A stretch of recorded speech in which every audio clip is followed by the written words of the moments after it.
यही peak hour कहते हैं कार्यक्रम का, और इसी में अनुशासन बनाए रखने के लिए सभी श्रोताओं दर्शकों से निवेदन किया जाएगा।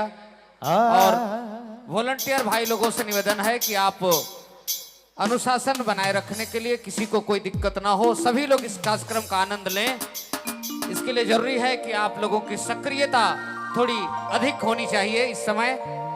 और हम इन सभी यूट्यूबर भाइयों को भी धन्यवाद करेंगे एकदम कि इस कार्यक्रम को करोड़ों लोगों तक पहुंचाते हैं। आप सबों का भी धन्यवाद। मगर पीछे जो दर्शक हैं उनका कोई ख्याल आप लोग को भी रहना है। बहुत बहुत धन्यवाद आप सभी यूट्यूब चैनल चलाने वाले। कार्यक्रम को आप लोग करोड़ों संगीत प्रेमियों तक पहुंचाते हैं। आप लोगों के लिए बहुत बहुत बधाई, शुभकामना रहेगा। आइए कवि किशन जी और एक गीत।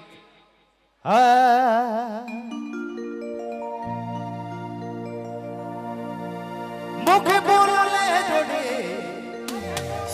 जामटोले में लहड़ा रे, जामटोले में लहड़ा रे।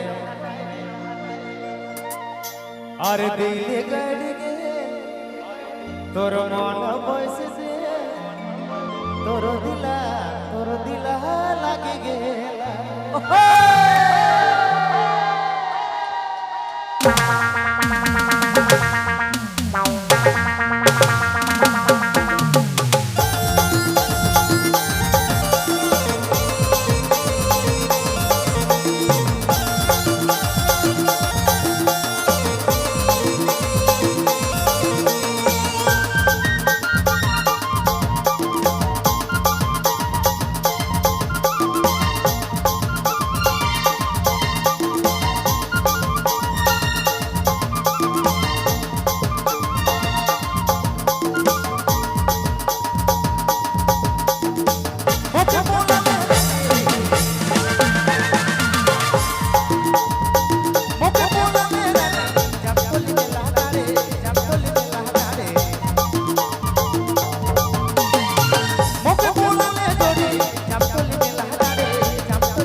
देना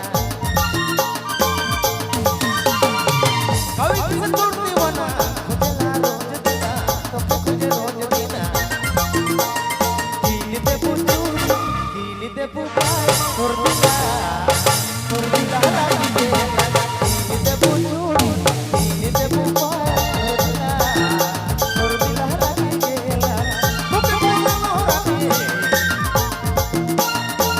मुके बोला मोरानी जामतली में लहराले जामतली में लहराले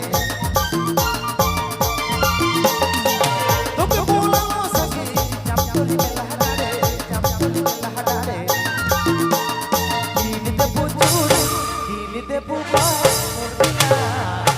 तोड़ दिला लागी गेला कीली दे पुचू कीली दे पुपाय तोड़ दिला लागी गेला कीली दे पुचू कीली दे पुपाय तोड़ दिला लागी गेला तोड़ दिला लागी गेला आपने मन सुनती बबलू मोबाइल बाई माँ।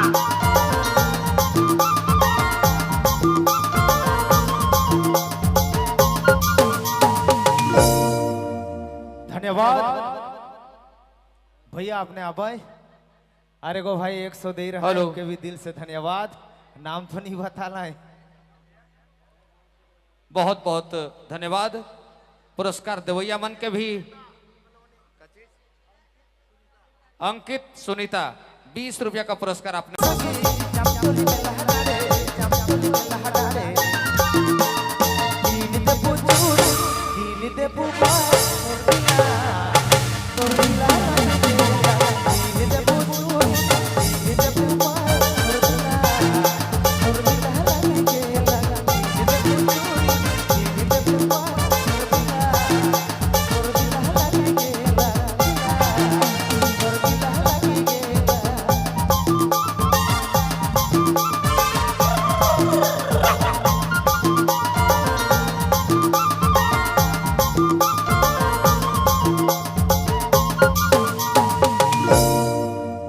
धन्यवाद भैया आपने आबाई अरे गो भाई 100 दे रहा है हेलो। उनके भी दिल से धन्यवाद नाम तो नहीं बताना है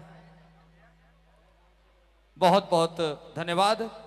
पुरस्कार देवैया मन के भी अंकित सुनीता 20 रुपया का पुरस्कार आपने